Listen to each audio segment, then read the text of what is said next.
여러분 반갑습니다. 교과서 분석 관련 두 번째 시간입니다. 우리 목요일과 화요일에 거쳐서 교과서 분석 논문을 다뤄왔어요. 그래서 여러분들 4월 14일까지 교과서 분석 한번 쭉 살펴봤습니다. 그래서 오늘은 교과서를 한 번만 보기 힘들어서 다른 걸 볼게요. 지난번에 문학과 관련된 단어를 주로 봤는데 오늘은 비문학과 관련된 단어도 필요할 것 같아서 보는 것으로 했습니다. 교과서 분석, 그래서 2라고 했습니다. 오늘 목요일 4월 16일과 다음 주까지 이어서 하도록 하겠습니다. 자, 오늘은 중간 교과서 실제로 보기 전까지의 이야기를 다루도록 하겠습니다.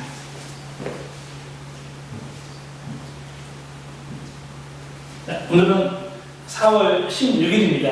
4월 16일에 제가 이 화면을 여러 가지 제시한 건 뭐냐면 제가 2018년 5월에 교생실습이 제주에서 있어서 제주에 교생실습 방문을 갔다 온 적이 있어요. 그러면서 그때 꼭 다녀왔던 곳이 제주 4.3 평화기념관이라는 곳입니다. 거기에 가면 여러 가지 4.3 평화 관련된 제주에 있는 사람들 알지만 꼭 한번 가보고 추천하는 곳이에요. 거기에 가보면 김석봉 님이 제시했던 글이 나오고 이게 거기서 찍어온 사진입니다. 까마귀의 죽음, 책으로 나와 있어요. 여기 까마귀의 죽음이라는 책에 중편소설 5개 정도가 모여있는데 그 중에 있는 대표적인 소설이 까마귀의 죽음입니다. 거기에 나오게 되는데 김석봉 소설가께서 이렇게 했습니다. 이분은 오사카에서 태어나서 한국에서 한 건 채 1년도 안 되나 그렇게 됩니다. 그래서 한국인도 아니고 일본인도 아니게 이런 점이 되긴 한데 꾸준히 4.3에는 사건이라고까지 했었거든요. 옛날 그 사태를 일으켰던 사람들은 그런 4.3에 대한 것만 꾸준히 소설로 밝혀서 그 4.3에 대해서 알게 된 것이 이 까마귀의 죽음이라는 이런 소설 때문에 알게 됐다고 합니다. 그러면서 이분이 쓰셨던 말이 뭐냐면 기억이 말살당한 곳에는 역사가 없습니다. 역사가 없는 데는 인간의 문제가 없습니다. 기억을 잃어버린 사람은 죽은 것 같은 존재입니다. 라는 말이 있습니다. 굉장히 유명한 말을 했어요. 그러면서 저도 그 앞에 보면 이렇게 쓰는 게 있는데 저게 그날 쓴 말이 기억이 납니다. 기억하는 한 역사는 계속됩니다. 제가 그날 쓴 거예요. 4.3 기억하겠습니다. 2018년 5월 24일 제 이름을 썼던 분입니다. 기억하는 한 역사는 계속된다. 이거 기억해야 됩니다. 오늘 왜 4월 16일에 이 얘기를 하느냐? 2020년 4월 16일은 기억해야 될 역사입니다. 우리가 알고 있는 세월호 6주기 날입니다. 우리가 기억할 수 있기를 바라고 그들의 죽음이 헛되지 않게 그걸 기억해서 더 좋은 나라로 만들 수 있으면 좋겠습니다. 오늘 이걸 다뤘던 거고요. 그래서 여러분들 마음 같아서는 이 까마귀의 죽음을 다 읽어보고 이거를 우리가 교과서에 구현한다면 어떡할까라고 제시하고 싶기도 한데 그렇게 되면 너무 부담도 클 것 같아서 꼭 읽어보라는 추천을 하도록 하겠습니다. 까마귀의 죽음 작품 속에 대표적인 그 책 속에 중편소설 5개 중에 까마귀의 죽음이라도 하나 읽었으면 좋겠다는 추천을 하겠습니다. 오늘은 지난주 얘기에 대한 것 하고 그 다음에 교육과정 성취기준 분석, 성취기준과 임용시험 문항의 관련성 1, 2, 그 다음에 그거 살피기 오늘 여기까지 다룰게요. 오늘 4월 16일에 이렇게 다루고 그 다음 시간에 교과서 3 똑같이 3학년 1학기 천재밥 5단원 비문학이거든요. 비문학과 관련된 단어는 이거는 다른 시간에 그 다음 시간에 다뤄서 하겠습니다. 그 다음에는 이독성 관련된 실습 과제를 제출을 하려겠는데 이독성 관련 실습을 대면으로 못하기 때문에 제출해준 것 바탕으로 여러분들과 서로 이 독성이 어떻게 몇 학년에 나왔던 건지 확인해보는 시간 강의를 갖도록 할게요. 여러분들 됐죠?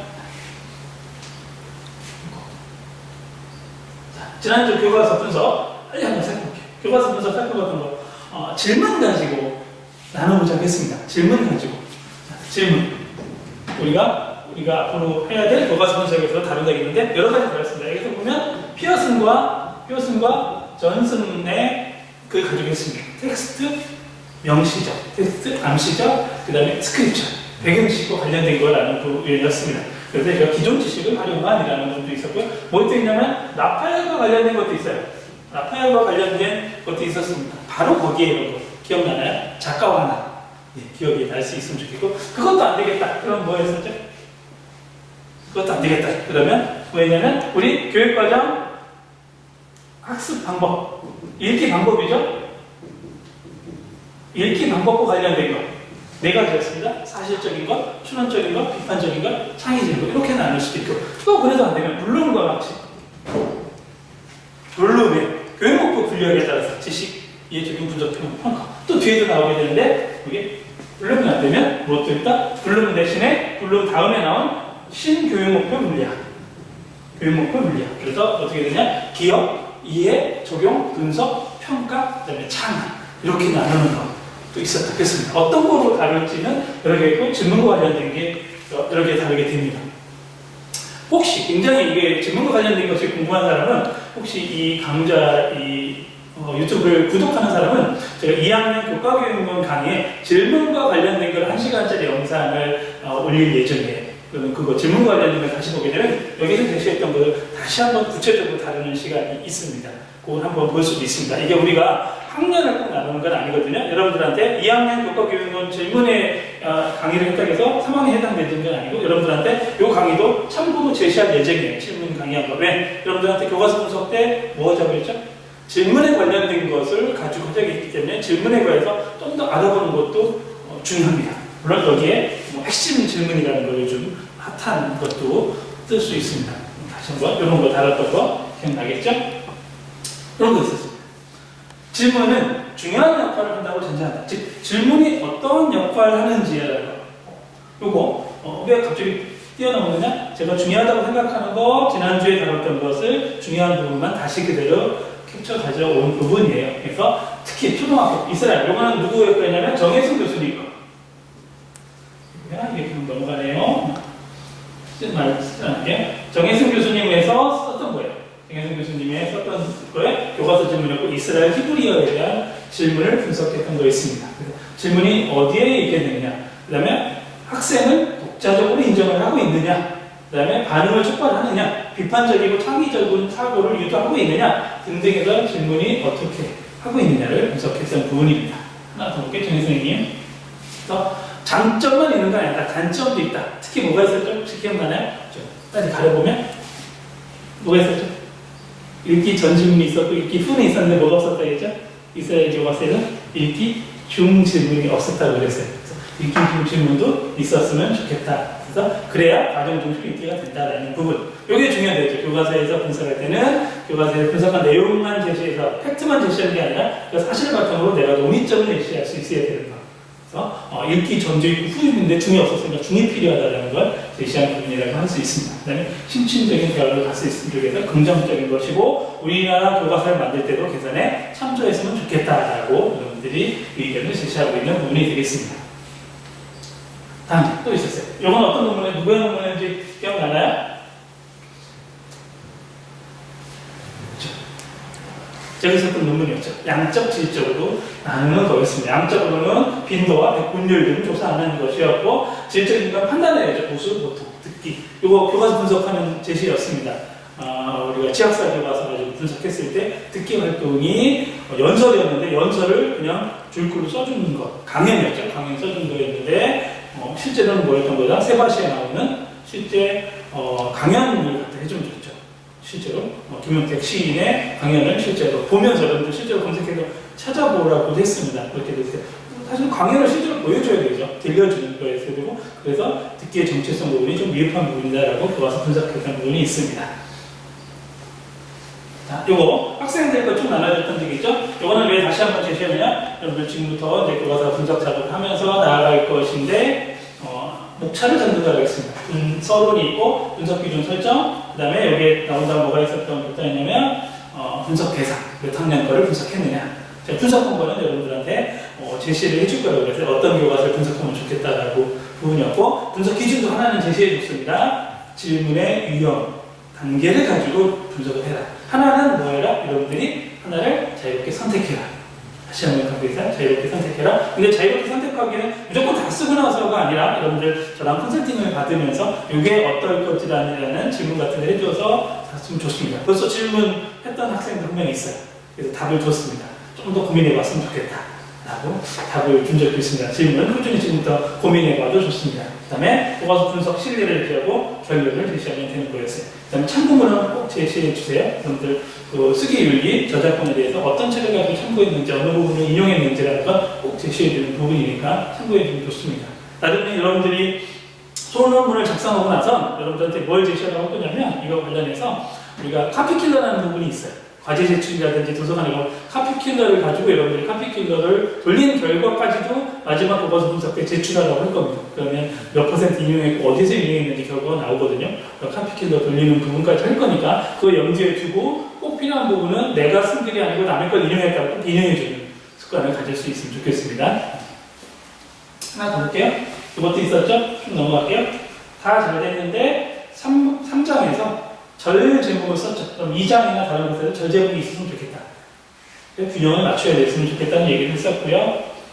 이거 마찬가지로 절 제목까지 잘 썼습니다. 분석 기준은 뭐 있을 수 있는데 여기는 절 밑에 한국까지 또 들어갔죠. 또 굉장히 자세히 들어간 부분이 있습니다. 그 부분에 기억나죠? 그냥 절까지만 차례 제목에서 거기까지 쓰면 좋은데 너무 자세히 쓸 때 안 해줘도 되겠다라는 부분 다뤘던 게 됩니다. 그렇죠? 이거 여러분 선배들이 작성했던 것들이에요. 물론 선배들이 작성한 거 받아볼 수도 있겠지만 1학년 교과서를 분석시킬 건 아니니까 이제 3학년 교과서라겠죠. 그러니까 참고, 차례라든가 참고만 할 수 있다고 볼 수 있어요. 그래서 참고 이것만 가지고 제가 여기에 슬라이드를 제시한 것만 해도 할 수 있을 거라 생각이 됩니다. 그렇죠?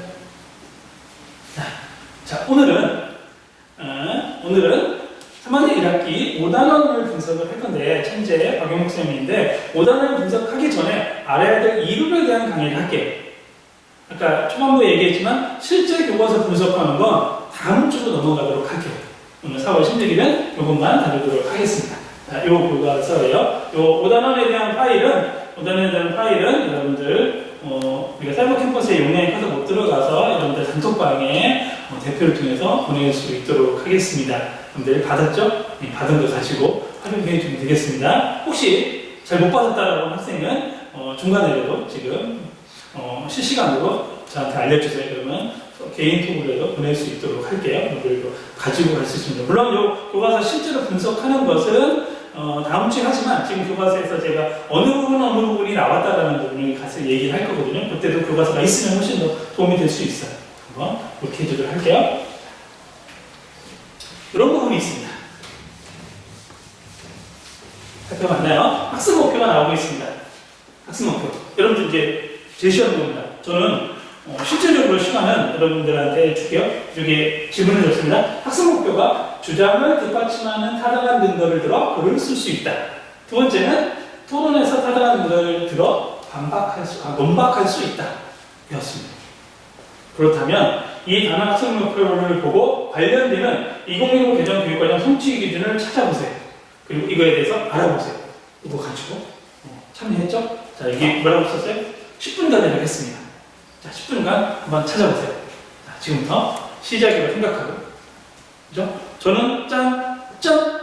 10분 후에 나타났다고 생각해요. 이렇게 해서 다음에 이렇게 나타나면 10분이 지난 겁니다. 여러분들 이 영상 어떻게 해야 되냐면, 실질적으로 대면 강의처럼 여러분들 실감나게 실시간에 듣는 생각하면, 실제로 요 지금까지 들은 거를 잠깐 멈춤을 하고, 요 교육과정 갖다 놓고 10분 동안 여러분들 찾아봐야 됩니다. 왜 10분이냐라고 하면, 10분 동안 한번 찾아보고 얼마나 찾았는지 가지고 서로 대화를 나누는 과정을 다룰 거겠습니다. 자, 지금부터 10분입니다. 자, 짠! 이렇게 다시 나타날게요. 자, 10분 지났습니다. 잘 찾아봤습니까? 어떤 거였어요? 찾았습니까? 그쵸? 갑자기, 난 찾아보기 귀찮아서 그냥 강의만 듣겠다고요? 그런데 여러분들이 얻는 게 적어요. 실질적으로 제가 하는 거, 상대방 앞에서 지금 주고받는다, 피드백을 주고받는다고 생각하고 강의를 들어야 훨씬 더 도움을 받을 수가 있습니다. 우리가 이 영상 시간이 그냥 쭉 듣기만 하는 게 아니고 저랑 주고받으면서 간다고 생각해요. 이 영상 시간이 60분인데 실제로 이렇게 10분 뭐 해보세요 하게 되면 2시간 정도 될 수 있고 그렇거든요. 그래야 여러분들 실질적인 효과를 얻을 수 있습니다. 자, 뒤에 가볼게요. 자, 교육과정 찾아봤죠? 생각했습니다. 성취 기준 2개입니다. 이렇게죠? 성취 기준 2개겠죠. 왜? 첫 번째, 주장을 뒷받침하는 타당한 근거를 따라 글을 쓸 수 있다. 그럼 쓰기와 관련됐겠네요. 그 다음에 두 번째, 토론에서 타당한 근거를 들어 논박할 수 있다. 얘는 뭡니까? 얘는 뒷말이었겠네요. 그렇죠? 거기까지는 같겠죠. 그 중3이니까 중3 교과서 중에 있겠지. 쭉 넘겨 여러분들 봤을 겁니다. 그렇죠? 첫 번째 학습 목표에 대한 성취 기준은 이성준의 학습 요소와 해설론이었습니다. 찾아봤나요? 이건 찾아보는 거였습니다. 자, 여러분들 당연히 찾아봤을 거라고 생각하고 나랑 주고받는 겁니다. 요거였습니다. 첫 번째 성취 기준과 관련된 거는 99, 03, 04 주장하는 내용에 맞게 타당한 근거를 들어 글을 쓴다. 타당한 근거를 쓴다. 다 제시해줬네. 학습 요소. 여러분들 그 성취 기준 밑에 학습 요소라는 성취 기준 해설 위에 나오는 부분이죠. 해설 부분은 그대로 가져왔습니다. 뭐 부분입니까? 이거 해당되는 건 뭐예요? 요거죠. 주장하는 글쓰기, 근거, 구성 관련된 여러 개 중에 이렇게 됩니다. 그렇죠? 그렇습니다. 그 다음에 중요한 건 해설. 찾아봤나요? 해설. 이게 요거는 쪽수인데 교과죠. 잘 모르겠는데 47쪽에 가면 있는데 해설이 있나요? 요건인데 47쪽인데 자, 여기 해설은 있는데 안타깝게 99, 03, 04는 해설이 없습니다. 어떻게 해야 되느냐? 이게 여러분들이 정확히 알아야 교과서 분석하는 데 도움이 되죠. 근데 제가 왜 했냐? 중3 교과서는 2학년 2학기 교과 교육과정 때 여러분들 교과 교육과정 때 그걸 써보라고 했기 때문에 다시 그거를 찾아볼 수도 있습니다. 여러분들이 그게 뭘 썼는지 잘 궁금하다 싶으면 여러분들 잠깐 여기서 영상을 멈추고 작년에 냈던 과제를 찾아와서 이거 내가 뭐라고 썼는지 다시 한번 펴봐도 좋습니다.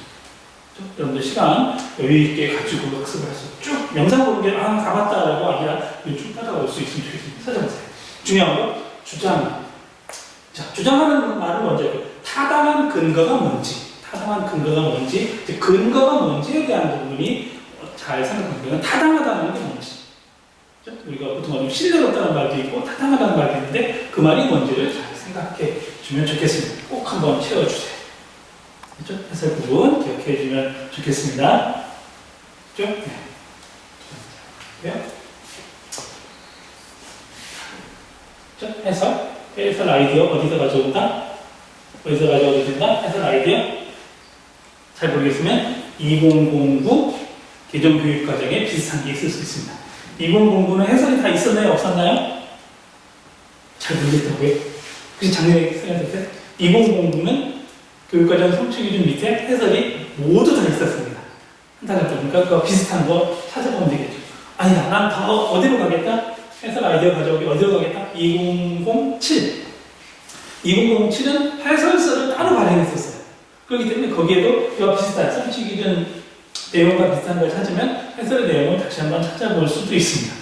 근데 그 노력할 수 있으면 돼요. 적어도 안 되면 2009 한번 찾아보세요. 2009 일부러 제가 쓸 수 있는데 안 썼습니다. 2009에 비슷한 게 있습니다.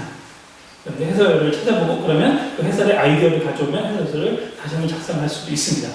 지난 학기 국어교육론, 국어교육과 교육과정을 안 다룬 학생은 2009 교육과정, 국어과 교육과정을 다시 한번 다운받아서 NCIC에 가서 다운받아서 이거와 비슷한 부분을 한번 찾아보면 좋겠습니다. 중학교 교육과정이 있습니다. 그렇죠? 그 작업까지 해주면 좋습니다. 뒤로 미루지 말고 잘 안 되겠다는 사람은 잠깐 멈추고 실제로 갈 수 있으면 좋겠습니다. 자, 또 성취 기준 공부해줘야 좋다라는 부분이에요. 두 번째입니다. 다른 애 계좌는 똑같아요. 교과서 겹쳐가는 건데 두 번째는 토론에서 타당한 근거를 들어 분박할 수 있다. 두 번째 학습목표에 해당되는 성취 기준은 이 성준의 학습 요소 해설을 찾아볼까요? 아까 10분 줬는데 깜빡 못했다. 근데 등말이다. 한번 가볼 수 있겠어요? 자, 말해볼까요? 성취 기준 몇 번? 99? 99만 나오네. 99? 0일? 그래, 99, 0일까지 난 할 수 있어요? 99, 0일 몇 번? 한번 해볼게요. 그리고 가끔 여러분들 학생들 중에 강의하는데 이 슬라이드도 빨리 알려달라고 하는 사람도 있어요. 근데 제가 슬라이드는 제가 두 번째 시간에 주로 올려요. 왜냐하면 지금 이 슬라이드를 미리 PDF로 슬라이드 만든 걸 다 올려버리면 여러분들 슬라이드를 미리 다 봐버리면 여러분들 찾는 수고를 안 할 수도 있거든요. 근데 그러지 말려고 여러분들 일부러 두 번째 강의 때 정도 앞에 이론 강의 관련된 슬라이드는 나중에 올리게 됩니다. 그거 양해해주세요. 그러니까 오늘 4월 16일에는 올리지 않고 다음 주 강의할 때 슬라이드 끝까지 나오는 부분이니까 그때 올릴게요. 일부러 그러는 거예요. 근데 요청하는 학생이 있었어요. 요청한 건 굉장히 고마워요. 제가 슬라이드 올려서 복습하겠다는 뜻인데 그 학습의 효과 때문에 여러분들이 올리는 학습 자료를 언제 제시하느냐에 학습의 효과를 굉장히 좌우를 해요. 여러분들이 나중에 3학년 2학기 때 또는 4학년 1학기 때 수업 실현해보면 압니다. 학습 자료를 언제 주느냐에 따라서도 굉장히 학습의 효율이나 효과를 가져올 수 있기 때문에 저는 이 슬라이드의 학습 자료는 언제 제공하느냐 두 번째 시간에 됩니다. 여러분들 다음 주를 기대해 주면 되겠습니다. 이거 올려줄게요. PDF로. 요거였습니다. 그렇죠? 그리고 영일 영호 토론에서 타당한 근거를 들어 논박한다. 비슷한 얘기가 나왔네요. 아까 뭐였어요? 쓰기에서도 뭐가 있었어요? 타당한 근거로 쓰기에는 타당한 근거를 들어서 말하기죠. 그럼 왜 단어를 묶었는지도 느낌이 오죠. 왜? 성취기준이 비슷한 의미일 때는 단원으로 묶기가 참 좋아. 예쁘게 묶일 수 있는 단원이에요. 그래서 이거는 타당한 근거 관련돼서 읽고, 쓰고, 말하고, 토론하고 라는 부분으로 단원을 묶었다고 할 수 있죠. 예쁘게 묶일 수 있는 부분입니다. 그래서 학습 요소는 뭐가 나오냐면 우리 교육과정 41쪽에 나옵니다. 그 부분, 41쪽에 다시 가보면 논박, 토론하기, 논박이 나옵니다. 토론하기, 논박이 나오게 되고요. 다행히 감사하게 이거 하나는 해설이 있습니다. 해설이 있습니다. 자, 이 성취 기준은 상대방의 주장을 비판적으로 듣고 논리적으로 반박하는 토론 내용을 기르기 위해 설정하였다. 주술관계, 이 성취 기준은 뭐뭐 하기 위해서 설정하였다. 이 패턴으로 우리가 기록되죠? 우리가 고등학교 1학년 성취 기준도 쓰고 있는데 이런 패턴으로 써주면 돼요. 이 성취 기준은 뭐 하기 위해서 설정하였다. 그 다음에 내용, 지식적인 내용 써주는 겁니다. 논리적으로 반박한다는 것은 상대방의 주장과 근거의 신뢰성, 타당성, 공정성 등을 비판적으로 분석하여. 굉장히 중요한 말 나왔네요. 여러분들, 제가 한 말 여러분들이 한번 필기해 준다고 생각하면 좋겠습니다. 여러분들 A4 하나 지금부터 꺼내오세요. A4든지 인책도 좋습니다. 이렇게 하나 꺼내왔습니다. 꺼내왔다고 생각할게요. 여기다가 학번 쓰세요. 학번. 자, 학번. 자, 그대로 따라와야 됩니다. 혹시 아닌 사람은 지금 잠깐 멈춰도 돼요. 실시간이 될 거 언제까지죠? 그 다음에 이름 쓰세요. 이름 쓰세요. 그 다음에 제가 제시한 거 여러분들 빠르게 찾던지 아는 지식을 써보면 됩니다. 여기서 우리가 논거나 근거 얘기할 때 딱 세 마디가 있어요. 신타공 얘기하거든요. 신타공. 이건 거의 뭐 암기할 정도입니다. 신뢰성이 이렇게 필기하고 신뢰성이 뭔지를 여러분들이 이렇게 한번 써보세요. 실제로 한번 써보세요. 신뢰성 내가 아는 건 뭐다? 잘 모르겠으면 여러분들이 검색해도 괜찮습니다. 신뢰성 써보세요. 여러분 따라와야 됩니다. 저는 안 쓸 거라고요? 써야 됩니다. 조금 있다가 강의 끝나고 몇 시까지 신뢰성 이거 여러분들 필기한 거 캡처 받아서 또는 사진 찍어서 과제단에 올리려고 할 거예요. 4월 16일. 해봐야 됩니다. 그래야 학습 효과가 있어요. 주고받지 못하기 때문에 필답으로 주고받는다고 생각하면 됩니다. 신뢰성 한번 써보세요. 찾아봐도 좋습니다. 신뢰성보다 신뢰로운 거다. 이렇게 동어 반복하지 말고 한번 써보면 좋겠습니다. 되겠죠? 혹시 지금 시간 검색하는데 시간이 없다라고 하면 조금 요 강의 영상 보는 거 끝나고 잠깐 시간이 되니까 그때 더 채워도 좋겠습니다. 그 다음에 뭐죠? 신뢰성 다음에 밑에는 뭐 써볼까요? 네. 타당성이라고 이렇게 쓰고 나서 마찬가지로 이렇게 써보세요. 타당성은 뭐예요? 타당하다는 게 뭐죠? 이 용어 설명할 수 있어요. 타당하다는 거. 신뢰롭다, 타당하다는 거. 우리 혹시 교육평가 배운 사람들은 알 수 있어요. 평가에서도 타당도가 있고 신뢰도가 있어요. 거의 비슷한 말이에요. 그렇죠? 그 다음에 뭐 어떻게 될까? 그 다음에 하나 더. 공정성이 뭐다? 한번 써볼게 봐요. 됐나요? 세 가지. 다시 필기하세요. 어떤 종이든 상관없습니다.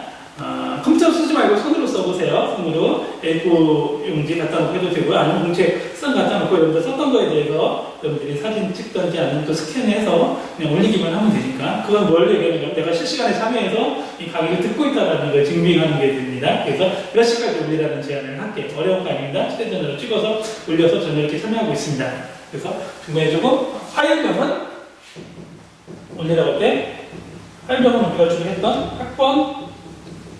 학번 이름이라고 해서 이름으로 해서 올려주면 되겠습니다. 자, 우리가 이거 지금 1, 2교시 강의를 하고 있기 때문에 몇 시까지 오늘 16일 몇 시까지 올리냐면 16일이에요. 16일 목요일 몇 시까지 올리냐면 12시 여기서 12시는 자전이 아니라 정오입니다. 정오.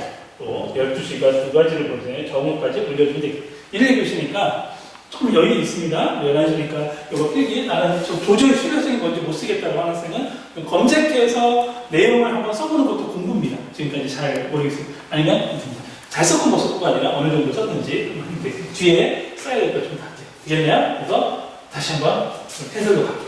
필요합니다. 우리가 해설을 그냥 읽는 게 아니라 해설에 알게 되면 이게 지식적인 학습이라고 할 수 있어요. 이 지식적인 학습을 여러분들이 충분히 찾아볼 수도 있는 부분입니다. 왜? 교과서에서 신뢰성, 타당성, 공정성에 대해서는 제시어거나 설명하지를 잘 않습니다. 여러분들이 학생들이 질문하면 답해 줄 수도 있기 때문이에요. 설득력에 중점을 준다는 부분. 됐습니까? 자, 새로운 기법입니다. 필기법. 다음에도 여러분들 충분히 다룰 겁니다. 언제냐? 이독성 다룰 때도 이렇게 일본을 다시 한번 필기구라고 할 겁니다. 제출은 했지만 여기서 필기했던 걸 다루는 거. 그래서 직접 참여하고 실시간에 나름 주고받는다는 생각해 주면 되겠습니다. 네. 그렇죠? 해설이 이거였습니다. 여기에요. 지금 왜 이거 슬라이드로 왔냐면 결국 해설을 보고 더 심화 학습해야 될 게 뭐냐라는 얘기가 됩니다. 저는 제일 먼저 뭐냐면 이거부터 했어요. 근거의 신뢰성, 타당성, 공정성이다. 그러면 하나, 이건 다른 표시를 해볼게요. 이거는 다른 표시를 해볼게요. 자, 여기서 더 공부할 게 뭐냐면 반박하기라고 했어요. 반박 또는 논박하기가 뭔지도 한번 여러분들이 찾을 수 있으면 좋습니다. 이거는 배웠기 때문에 여러분들 다시 한번 확인해 보라는 뜻입니다. 언제 배웠느냐? 저 대학에 와서 배웠습니다. 토론과 글쓰기라는 방법을 했어요. 토론과 글쓰기에서 토론에서 반박하기, 상대방 반박하기라는 부분을 했습니다. 이거 한번 달아주고요. 이거 필기, 그 다음에 토론의 절차, 토론의 유형 중에 이것만 여러분들이 찾아서 한번 해주세요.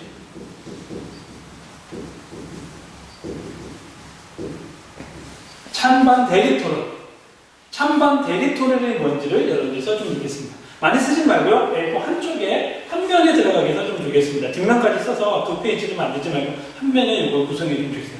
찬반 대립 토론. 그러니까 개념이 뭔지, 절차가 뭔지, 절차 되게 복잡할 수 있는데, 순서 누가 언제 하고, 찬성증, 반론증, 반박하기, 수기 시간 이런 것까지 안 써도 되고요. 어떤 건지 개념만이라도 한번 알아둘 수 있으면 좋습니다. 토론 중에 우리 교과서에 가장 많이 나오는 것이 찬반 대립 토론이기 때문에 한번 해보라는 게 됩니다.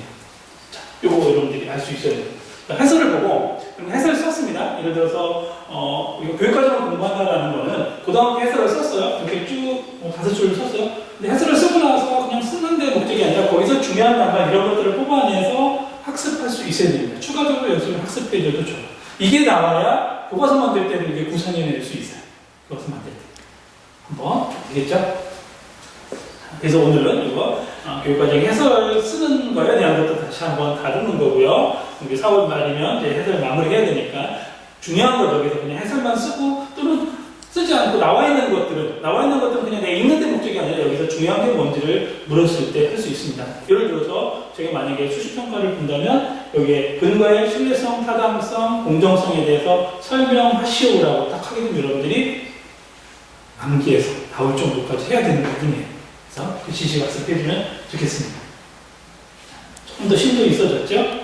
여러분들 이게 깊이 나와야 3학년 2학기 때 의사소통 교육은 수업할 때도 질문이라든지 교과서 구성이라든지까지 이어질 수 있습니다. 여기까지가 교육과정, 성취기준, 해설, 그 다음에 해설과 해설에 따른 학습 요소, 그 다음에 학습 요소에 좀 더 심화해야 될 것이 무엇인지에 대해서 알아봤습니다. 자, 우리가 이제 해설까지 하고 나면 끝나는 게 아니라 해설 다음에 우리 교육과정을 보면 해설 밑에 뭐가 나오냐면 두 개가 있어요. 교사학습 방법 및 유의사항, 그 다음에 평가 방법 및 유의사항이라고 나오는 부분이 있습니다. 이것까지도 같이 연결지어서 공부하면 좋습니다. 물론 다행히 지금 우리가 공부하는 것은 토론과 관련된, 그러니까 등말과 관련된 성취기준은 교사학습 방법 및 유의사항이 나와 있고요. 그다음에 평가 방법 및 유의사항이 나와 있습니다. 근데 안 나와 있는 것도 있을 수 있는데 한번 공부해줘요. 특히 해설서는 없는데, 해설은 없는데 여기가 나와 있는 게 있을 수 있어요. 그럼 이거 가지고 큰 도움을 받을 수도 있어요. 한번 그냥 교사학습은 어떻게 되냐?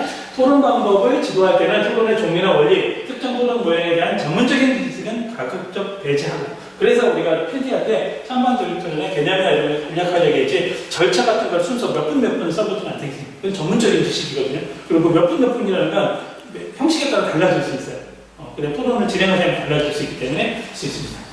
그 다음에 자유를 수집하여 상대방의 주장에 대한 논리적으로 반박할 수 있는데 중점을 둔다라는 부분이에요. 두 번째, 평가는 어떻게 해야 되느냐?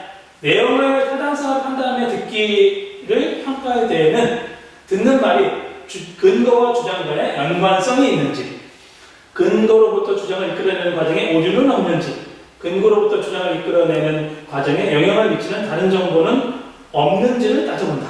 세 가지가 나와 있네요. 자, 어떻게 보면 이거 뭐야? 타당성을 판단하는 게 있죠. 비판적 듣기.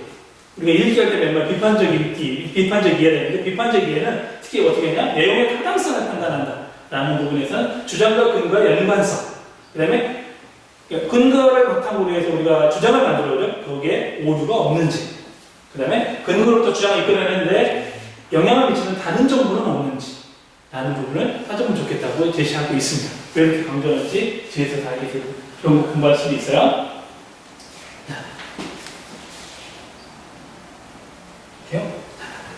기억했죠? 자, 이번엔 잠깐 쉬어가기로 했는데 우리 이걸 가지고 다른 파트의 공부를 해보도록 할게요. 다른 형식의 좀 공부를 하는 겁니다. 우리가 지금 다룬 성취기준 해설이나 교사학습 방법 유의사항 또는 평가 방법 유의사항 이런 것들이 임용시험과도 관련될 수 있다라는 걸 한번 다뤄볼게요. 제가 이거 교재연구가 임용시험을 가본 건 아니지만 우리가 하는 교육과정을 열심히 분석하고 교육과정 해설을 열심히 공부하고 이런 것들을 하다 보면 자연스럽게 임용시험 기출문항하고도 연결된다는 걸 한번 제시해보려고 잠깐 쉬어가는 코너라고 했습니다. 쉬어가는 데서 머리 아플지도 모르지만 지금 이걸 뭐 풀어보는 건 아니라 이런 식으로 문항이 나오구나 라고 하는 것도 도움이 될 수 있습니다. 자, 교육과정 해설들과 관련된 임용시험 문항 2017년 B형의 3번입니다. 서답형인데 4점짜리였는데 이렇게 되어 있습니다. 여기 보이나요? 문항 가는 김교사가 작성한 쓰기평가 계획이다. 나는 학생이 작성한 글이다. 나의 문제점을 작성과 공부에 따라 서술하시오. 학생 학점은 이거예요. 적절한 근거를 들어 주장하는 것을 쓸 수 있다. 혹시 글씨가 화면에 잘 보이겠지만 혹시 궁금한 사람은 교육과정 평가원의 중등 임용시험에 2017년 국어문항에 가면 여러분들이 전체 B형 지금 3번만 말고 B형 전체를 내려받기를 할 수 있습니다. 그러니까 거기서 확인해봐도 좋아요. 자, 주요 학습 내용이 뭐다? 근거 요건이 신뢰성, 타당성, 공정성. 되게 반갑죠? 굉장히 반가울 겁니다. 우리가 지금까지 다뤘고 공부해봤다는 거. 여기서 한번 왜 이론적으로 공부해라는 것도 있습니다. 됐죠? 그 다음에 평가는 분석적 평가. 이건 조금 어려운데 4학년 2학기의 평가론 시간 또는 이제 우리가 언제 배우냐면 국어교육의 이해에 분석적 평가라는 걸 배웠습니다. 이거에 좀 상대적 개념이 그렇죠? 좀 틀리는 듯 맞는 듯한데 대답하게 해줄래? 총체적. 네. 총체적 평가라는 게 있습니다. 폴리스 평가가 있고 이거는 분석적 평가라는데 이제 분석적 평가를 하겠다. 이 개념에 대한 건 지금 강의가 아니고 이제 좀 더 다뤄주면 좋습니다. 총체적 평가, 분석적 평가에 대한 것도 임용시험에서 곧잘 나오던 평가 기출에 나오는 핵심어 중에 하나가 됩니다. 그 다음에 평가 과제는 적절한 근거를 주장하는 글을 쓰시오. 충족할 것이라고 합니다. 자, 나그. 여러분들 읽으면 좋은데 나그. 여기서 3문단만 작성 방법 나왔으니까 우리 시간상 3문단만 읽어볼게요. 한번 3문단 혹시 보이나요? 자, 읽어볼 수 있어요? 읽을래? 자, 이게 1문단, 2문단, 3문단 여기입니다. 3문단만 혹시 읽을 수 있어요? 스마트폰을 교실에서 사용하면 훨씬 더 높은 수업 효과를 거둘 수 있다. 스마트폰을 통해 우리는 유용한 지식과 정보를 얻을 수 있다. 스마트폰이 교과서보다 훨씬 더 방대한 정보와 최선의 지식을 제공해주는 것이다. 나는 스마트폰으로 음악을 듣고 영화를 보면서 심리적 안정을 얻는다. 이를 보더라도 교과서와 함께 스마트폰을 사용하면 수업의 효과가 클 것임을 알 수 있다. 또 요거는 여기까지 3문단만 읽었어요. 고마워요.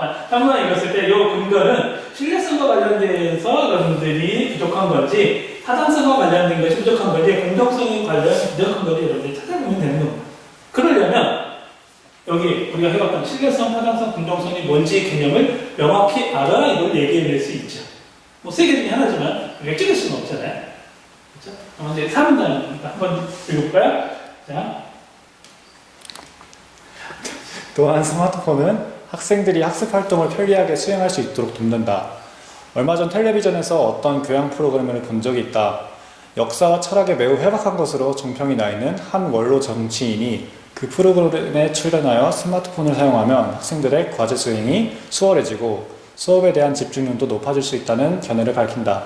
이를 통해 볼 때 스마트폰을 학습 상황에서 사용한다면 학습의 편의성이 높아질 것이다. 네.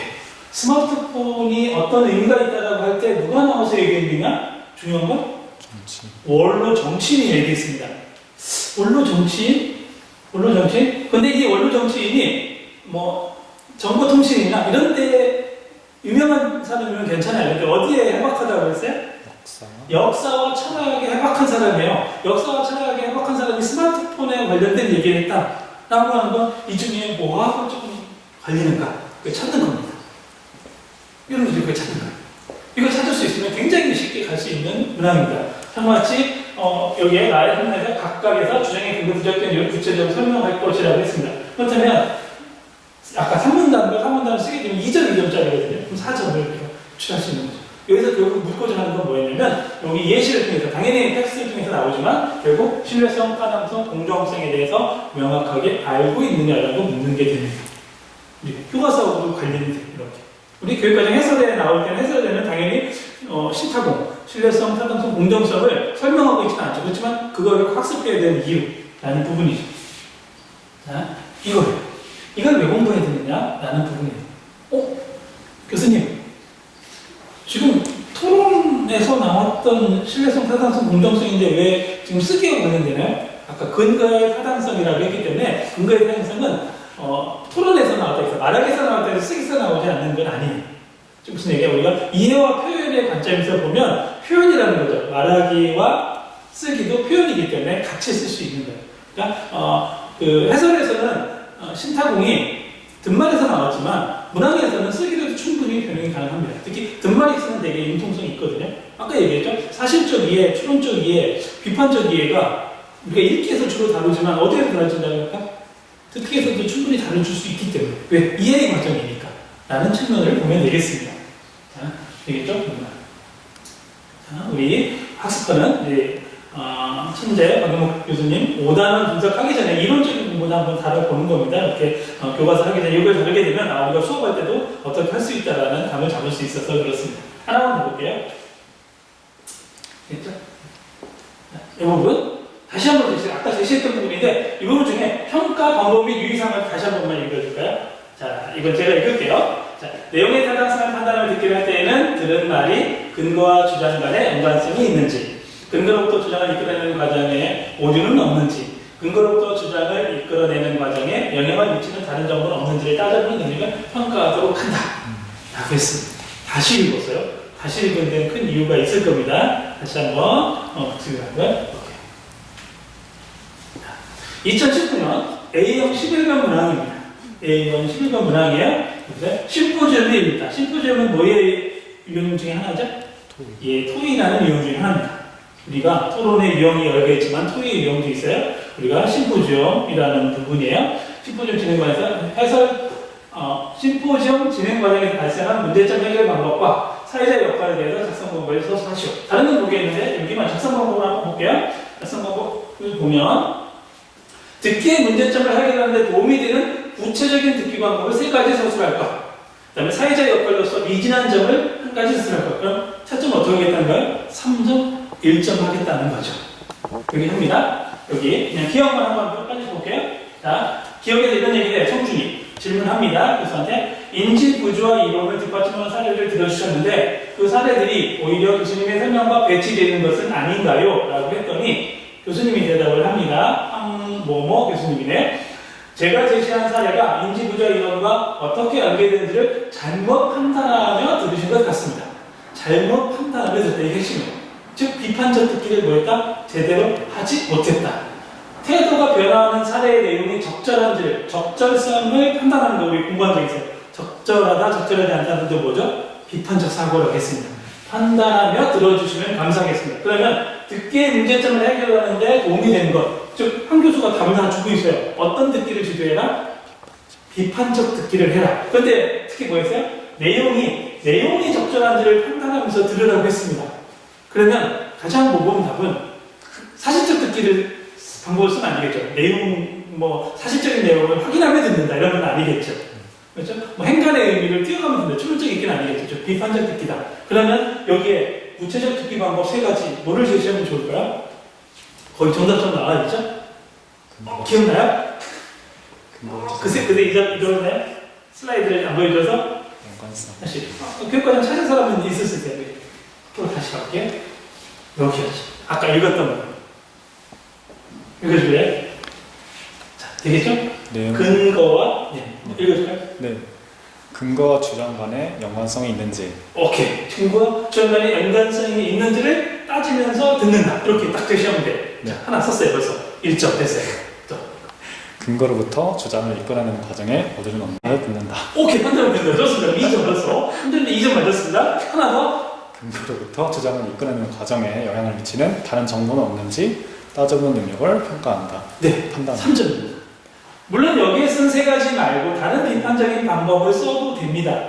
정답에 써도 되지만 생각보다 명확하게 또 드러나 있는 거죠. 그리고 정답의 근거는 이거를 바탕으로 정답의 근거가 제시되어 있습니다. 비판적 듣기의 방법 여러 개를 쓸 수 있고 비판적 듣기가 잘 안 나면 비판적 읽기에서 듣기를 살짝 바꿀 수도 있습니다.